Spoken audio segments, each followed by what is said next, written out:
Tomato ক্ষেতের জন্য সার ready করতেছি। আপনারা দেখবেন আজকে আমরা টমেটো ক্ষেতে কি কি সার ব্যবহার করি।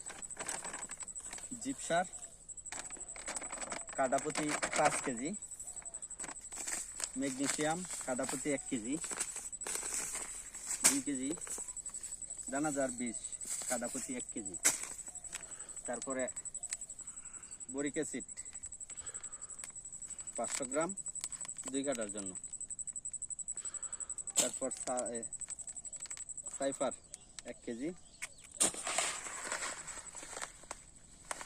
মনোজিং 1 কেজি,